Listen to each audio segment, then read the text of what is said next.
Hey, good afternoon, class. I just wanted to start with my 2-minute pitch again before I get into showing you guys some details that I took this week to show you around kind of the idea and the grounds of where I want the nursery to be. So Barefoot Nursery is going to be a Florida native specialty nursery that specializes in seed shipping.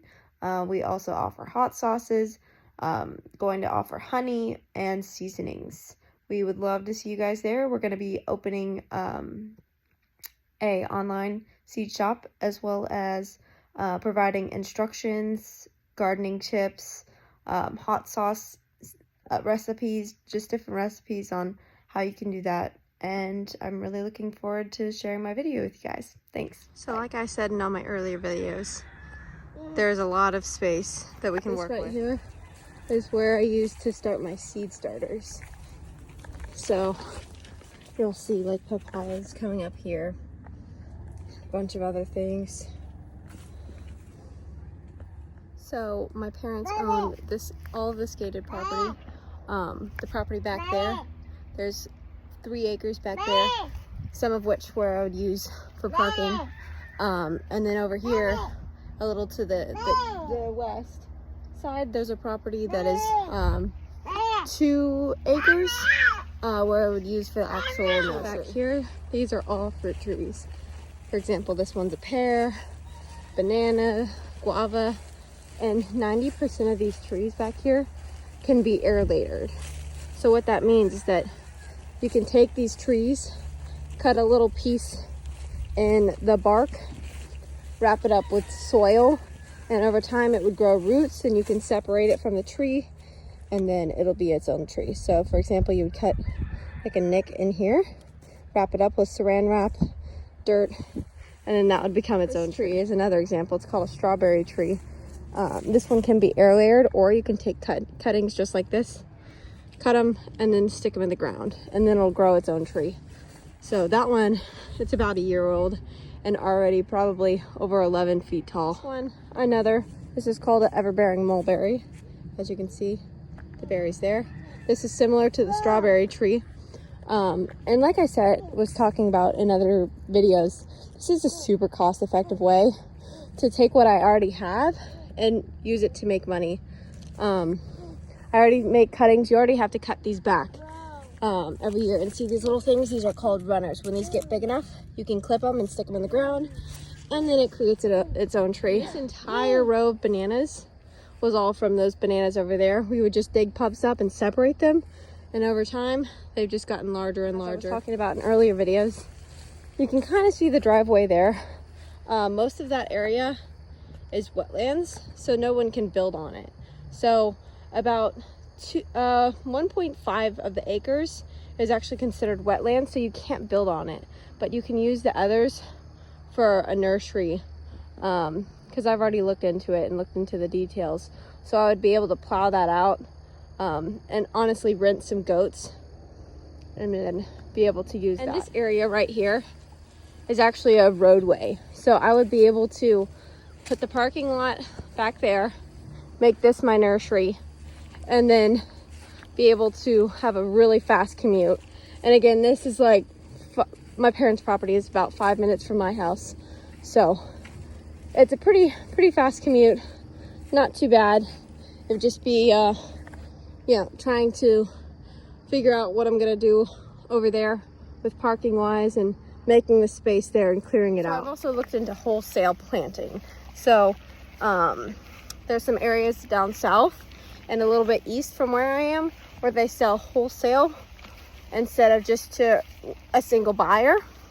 So the trees are marked down 50% for people who wholesale and then resell after. That's where most of the nurseries around in this area get their plants, and it's way cheaper that way, and you'll make more of a profit doing it that way rather than buying full sale. So things that can't air layer quickly, or things such as mangoes that are harder to grow from seed and take a longer period of time. Pond is a well water pond with fresh water, fresh tilapia, and it's very self-efficient. These are another great example. of being able to use cuttings and sticking them into the ground. So this one was a cutting a couple months ago. Came from the mother plant right there. So same thing with the mulberries and the strawberry tree. You would just clip it and stick it into the ground. You can use a rooting hormone, but that's honestly not necessary. An example of mustard. It's like a lettuce.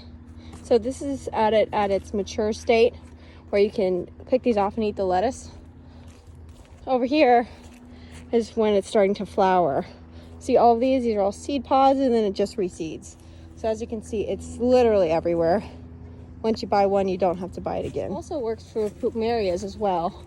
I got these cuttings off Facebook Market a couple weeks ago, stuck them in the ground, and now I'm gonna have a ton of plumerias that I can plant and make more cuttings off of. It also works with hibiscus. So these are so pretty. They're a nice hedge as well. These were all taken off cuttings off a plant up front, but as you can see, they're all growing and looking very nice and healthy. Another huge aspect of this is education. I don't think there's a lot of resources for Florida gardeners, so I hope to create a website to reach those people as well. Chickens on this property, not only for eggs, so I could do an in-person egg sale as well, because they have 33 on the property, 3 roosters. That's Jeffrey. But this is also a great thing to use for fertilizer. So when we scoop it out, we're actually doing that now, so I'll show you in a second. When we scoop it out, we pour it in on the plants. So as you can see, the hay there. And then when we feed the chickens tomatoes, they sprout their own plants. Fun. There's also some bunnies that we use their poop to fertilize. They're really sweet. We let them free range when the dogs aren't out here. But since the dogs are out here right now, we gotta keep them locked up just so they don't get eaten. But chickens are free ranged. We actually have a fence because they keep running and jumping in the pots out there and scratching up the seeds. But so from here, we take this and pour it on the plants for fertilizer. So these 6 trees were all cuttings from mulberries over there that were propagated and now are in their new homes. I just wanted to touch on a few of the business and model analysis questions for this week. What are the barriers to entry?